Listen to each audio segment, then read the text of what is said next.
Hello children. இன்னைக்கு exercise 3.4ல sum number 7 பார்க்க போறோம். The number of correct answers given by Carmogilan and Kavita in a quiz competition are in the ratio 10:11. If they had scored a total of 84 points in the competition, then how many points did Kavita get? Okay, இப்போ பார்த்தீங்கன்னா அவங்க வந்து கார்மகிலன் கவிதா ரெண்டு பேரும் வந்து எப்படி correct answers கொடுத்துருக்காங்க அப்படின்னா 10:11ங்கிற ரேஷியோவில். அதாவது இப்போ பார்த்தீங்கன்னா கார்மகிலன் 10னா கவிதா வந்து 11. சப்போஸ் கார்மகிலன் வந்து அதை விட டபுளா, அதாவது 20 எடுத்துட்டான் அப்படின்னா கவிதா எவ்வளோ எடுத்துப்பா, 22 வாங்கிட்டா, அதை விட டபுள். அதே போல் கார்மகிலன் வந்து அதோட 3 டைம்ஸ்னா 30 எடுத்திருந்தான்னு வச்சுக்கோங்களேன். அப்போ கவிதாவோட ஸ்கோர் வந்து 33 இருக்கும். அதுதான் ரேஷியோ. ரேஷியோங்கிறது என்னன்னா இதை வந்து 2 டைம்ஸாக மல்டிப்ளை பண்ணால் இதையும் 2 டைம்ஸா, அதுதான் ரேஷியோ. ஓகேவா? அப்போ அது வந்து எப்படின்னா அவங்களோட டோட்டலாக ஸ்கோர் வந்து 84 பாயிண்ட்ஸ் அப்படின்னு சொல்கிறாங்க. அப்போது 84 points in the competition. Then how many points did Kavita get? இப்போ இந்த சம் வந்து பார்த்தீங்கன்னா 3.2 எக்ஸசைஸில் நம்ம போட்ட சம் மாடலில் தான் வரும். ஸோ டோட்டல் பார்ட்ஸ் மொத்தமாக வந்து இப்போ இந்த 84 அப்படிங்கிறது என்னன்னா ஈக்குவலாக டிவைட் பண்ணி அதில் வந்து 10 மடங்கு கார்முகிலனோடதுன்னா 11 பார்ட்ஸ் வந்து கவிதாவோட பார்ட்ஸ் அப்படின்னு அர்த்தம். இப்போ நம்ம கண்டுபிடிக்க வேண்டியது கவிதா ஸ்கோர்டு. கவிதா எவ்வளோ ஸ்கோர் பண்ணா அப்படின்னு ஃபர்ஸ்ட் வந்து டோட்டல் பார்ட்ஸ் கண்டுபிடிச்சிக்கணும். ரேஷியோ இஸ் ஈக்குவல் டு ரேஷியோவில் வந்து என்ன கொடுத்துருக்காங்க அப்படின்னு பார்த்தீங்கன்னா 10:11. இதில் தான் நீங்கள் டோட்டல் பார்ட்ஸ் கண்டுபிடிக்கணும். டோட்டல் பார்ட்ஸ் வந்து 10 + 11 கண்டுபிடிச்சிக்கோங்க. So 10 + 11 is equal to 21.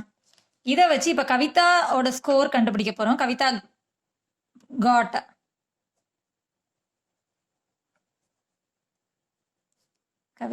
God is equal to கவிதாவோட ரேஷியோ பார்ட் வந்து 11 பார்ட்ஸ் இல்லையா? கார்முகிலனோடது ஃபர்ஸ்ட் ஒன், கவிதாவோடது செகண்ட் ஒன். அந்த ஆர்டர்லேயே தான் கொடுத்துருப்பாங்க. ரேஷியோ வந்து எப்பயுமே அதே ஆர்டர் தான். Karmugilan and கவிதானா Karmugilan 10 parts, Kavitha 11 parts. அப்போ கவிதாவோட ஸ்கோர் பார்க்கும்போது 11 வந்து 21க்கு, டோட்டல் 21க்கு 11 பாயிண்ட்ஸ் எடுத்திருக்கா, 11 பார்ட்ஸ் இன்டூ இது எத்தனை இல்லை, டோட்டலாக 84 பாயிண்ட்ஸில் அவளோட பங்கு வந்து இவ்வளோ 21க்கு 11. ஓகே, இப்போ 21ஐயும் 84ஐயும் சேம் டேபிளில் டிவைட் பண்ணலாம். ஓகே, இப்போ பார்த்தீங்கன்னா ஃபர்ஸ்ட் 3 டேபிளில் டிவைட் பண்ண முடியும். இது வந்து 3 டேபிளில் போகுமானா போகும். 21 வந்து 3 டேபிளில் இருக்குது. 84 வந்து 3 டேபிளில் போகுமான்னு எப்படி செக் பண்ணணும் அப்படின்னா 8 + 4 வந்து 12 இல்லையா? ஸோ அது 3 டேபிளில் போகணும். 12ங்கிற ஆன்சர் வந்து 3 டேபிளில் இருக்குது. ஸோ டிஜிட்ஸை ஆட் பண்ணும்போது அதோட ஆன்சர் வந்து 3 டேபிளில் இருந்தால் அந்த நம்பர் வந்து 3 டேபிளில் போகும் அப்படின்னு அர்த்தம். ஸோ அதை நம்மளால 3 டேபிளில் டிவைட் பண்ண முடியும். இதுவும் 3 டேபிளில் போகும், இதுவும் 3 டேபிளில் போகும். ஓகே, இப்போ இது 3 டேபிளில் போகுமான்னு பார்த்தா 3 டேபிளில் 21 எப்போ வரும்னா 7 சார். இப்போ 84 எப்போ வருதுன்னு பாருங்களேன். ஒரு நம்பராக சூஸ் பண்ணி டிவைட் பண்ணுங்க. 8 வந்து 3 டேபிளில் எப்போ வரும்னா 8 வராது. ஸோ 2 சாரில் ஸ்டாப் பண்ணணும், 6லேயே ஸ்டாப் பண்ணிக்கணும்னா 3 3s are 9 வந்துருது இல்லையா? ஸோ 3 2s are 6 வரைக்கும் எடுத்துக்கிறோம். நம்ம 6 எடுத்தது போக ரிமைனிங் ஒரு 2 இருக்கு, அந்த 2 இங்கே கொடுக்குறோம். இப்போ 24 3 டேபிளில் 24 எப்போ வரும்னா 8 சார். ஓகே, இப்போ வந்து 7 28 ரெண்டையுமே வந்து நம்ம 7 டேபிள்லேயே சிம்பிளிஃபை பண்ணலாம். 7 டேபிளில் 7ம் இருக்கு, 28ம் இருக்கு. ஓகே, 7 டேபிளில் 7 எப்போ வரும்னா 1 சார். 7 டேபிளில் 28 எப்போ வரும்னா 4 சார். ஓகே, இப்போ டினாமினேட்டரில் 1 வந்துச்சுன்னா நம்ம சிம்பிளிஃபை பண்ணி முடிச்சிட்டோம்னு அர்த்தம். இப்போ நியூமரேட்டரில் இருக்க நம்பர்ஸை மல்டிப்ளை பண்ணணும். இது நியூமரேட்டர்னு அர்த்தம். ஒரு நியூமரேட்டர் ஒரு டினாமினேட்டர் எடுத்து சிம்பிளிஃபை பண்ணோம். இப்போ நியூமரேட்டரில் இருக்க நம்பர்ஸை மல்டிப்ளை பண்ணோம்னா 11 4s are 44. அப்போ கவிதாவோட ஸ்கோர் வந்து கவிதாவோட correct answers, number of correct answers வந்து 44. So answer number of correct answers Kavitha gave equal to 44. இதுக்கு யூனிட்லாம் கிடையாது, நம்பர் தானே. ஸோ நம்பருக்கு வந்து யூனிட் கிடையாது. யூனிட் இருந்தால் நம்ம யூனிட் போடணும். இப்போ இது நம்பர் ஆஃப் கரெக்ட் ஆன்சர்ஸ் அப்படின்னு சொல்லும்போது 44. இப்போ அடுத்த சம் பாருங்க, 8th sum. Karmegam made 54 runs in 9 overs and Asif made 77 runs in 11 overs. Whose run rate is better? கார்மேகம் வந்து 54 runs எடுத்திருக்கான் 9 ஓவர்ஸில். அதே போல் ஆசிஃப் வந்து 77 runs எடுத்திருக்கான் 11 ஓவர்ஸில். Whose run rate is better அப்படின்னு கேட்டிருக்காங்க. இதில் வந்து உங்களுக்கு ஒரு க்ளூவும் கொடுத்துட்டாங்க. Run rate is equal to ratio of runs to overs. ரன்ஸுக்கும் ஓவர்ஸ்க்கும் உள்ள ரேஷியோ தான் ரன் ரேட் அப்படின்னு சொல்லியிருக்காங்க. அப்போ ஃபர்ஸ்ட் வந்து கார்மேகமோட ரன் ரேட் கண்டுபிடிக்கணும்.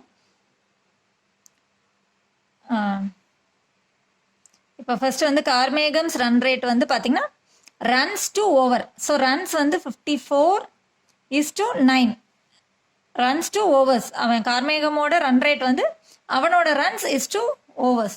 அதோட ரேஷியோன்னு சொல்லிட்டாங்க இல்லையா, ratio of runs to overs. So இதை வந்து நீங்கள் ஃப்ராக்ஷன் ஃபார்மில் எழுதுறீங்கன்னா 54/9.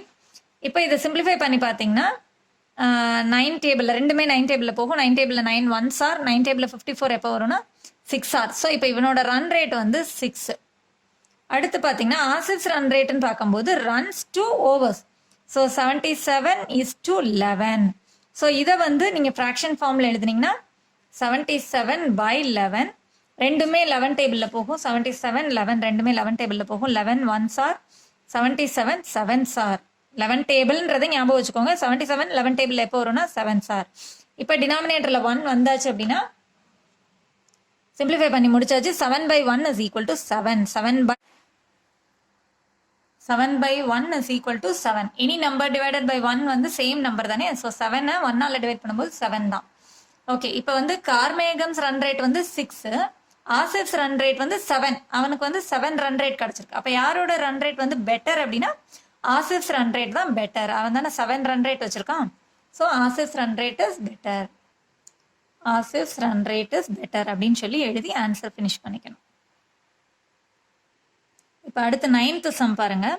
You purchase 6 apples for ₹90 and your friend purchases 5 apples for ₹70.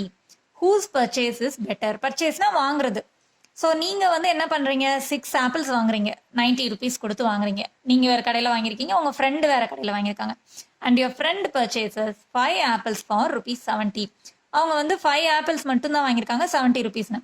Whose purchases better? யாரோட பர்ச்சேஸ் வந்து பெட்டர் அப்படின்னு கேட்குறாங்க. யார் வந்து கம்மி காசுக்கு வாங்கியிருக்காங்க. இப்போ நம்ம பார்க்கும்போது வந்து ₹70 தான் கம்மி, அதனால இவங்க தான் வாங்கியிருக்காங்கன்னு சொல்லிட முடியாது. ஏன்னா இவங்க வாங்கினது வந்து 6 apples வாங்கியிருக்காங்க, இங்கே வந்து 5 apples தான் வாங்கியிருக்காங்க. ஸோ வந்து எப்படி கண்டுபிடிக்கணும் அப்படின்னு பார்த்தீங்கன்னா 1 apple எவ்வளோக்கு வாங்கியிருக்காங்க அப்படிங்கிறத வச்சு கண்டுபிடிச்சோன்னா யார் வந்து கம்மி ரேட்டில் வாங்கியிருக்காங்க அப்படின்றத நம்ம கண்டுபிடிக்க முடியும். ஹூஸ் பர்ச்சேசஸ் பெட்டர்னா கம்மி காசில் வாங்கினவங்க தானே பெட்டராக பர்ச்சேஸ் பண்ணியிருக்காங்கன்னு அர்த்தம். போன சம்ல பார்த்தீங்கன்னா ரன் ரேட் அப்படின்னு சொல்லும்போது ரன் ரேட் வந்து யார் அதிகமான ரன் ரேட் வச்சுருக்காங்களோ அவங்களோட தான் பெட்டர். இப்போ இதில் காஸ்ட் அப்படின்னு சொல்லும்போது யார் பெட்டராக பர்ச்சேஸ் பண்ணியிருக்காங்கன்னா யார் கம்மி காசுக்கு வாங்கியிருக்காங்க. ஒரு ஆப்பிளே வந்து கம்மி காசில் வாங்கினவங்க தான் பெட்டராக பர்ச்சேஸ் பண்ணியிருக்காங்கன்னு அர்த்தம். இப்போ பாருங்கள், ஃபர்ஸ்ட் வந்து உங்களோட பர்ச்சேஸை பற்றி நம்ம எழுதுகிறோம். Cost of 6 apples. Cost of 6 apples வந்து நீங்கள் வந்து எவ்வளோக்கு வாங்கியிருக்கீங்க, ₹90க்கு வாங்கியிருக்கீங்க. ஃபர்ஸ்ட் வந்து அதோட 1 appleோட காஸ்ட் பார்க்க போகிறோம். 1 apple இப்போ அதிகமான ஆப்பிள்ஸ் கொடுத்து 1 apple கண்டுபிடிக்கணும்னா நம்ம என்ன பண்ணுவோம், டிவைட் பண்ணுவோம் இல்லையா. 90 divided by 6. இப்போ வந்து 90யும் 6யும் சேம் டேபிளில் டிவைட் பண்ணலாம். ஆர் நீங்கள் டிவைட் கூட பண்ணி பார்க்கலாம். 90யை 6ஆல் டிவைட் பண்ணிங்கனாலும் ஆன்சர் கிடைக்கும் உங்களுக்கு.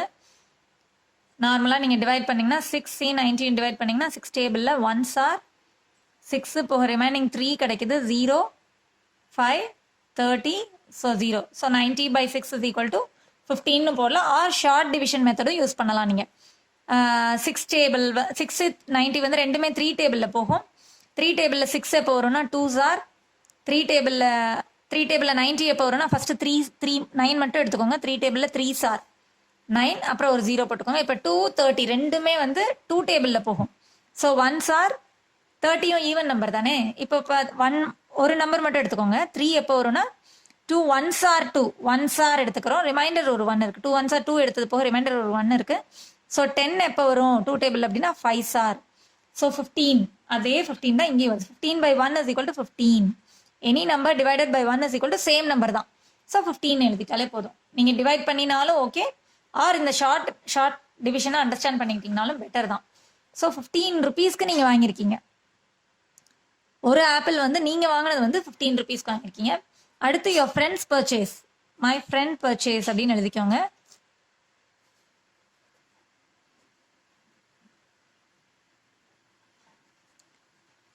பர்ச்சேஸ் வந்து என்ன பண்ணியிருக்காங்க அப்படிங்கிறத காஸ்ட் ஆஃப் 5 apples வந்து ₹17 கொடுத்துருக்காங்க இல்லையா. 5 apples ஃபார் ₹70.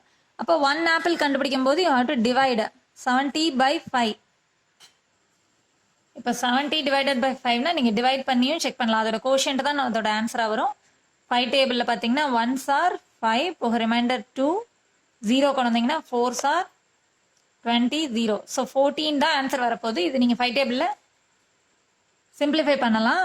5 டேபிளில் 1s are, இது வந்து பார்த்தீங்கன்னா 1s are 5 எடுத்தது போக ரிமைனர் 2 இருக்குது. அதே டிவிஷன் தான் இங்கேயும் ஷார்ட்டான மைண்டில் போடணும்.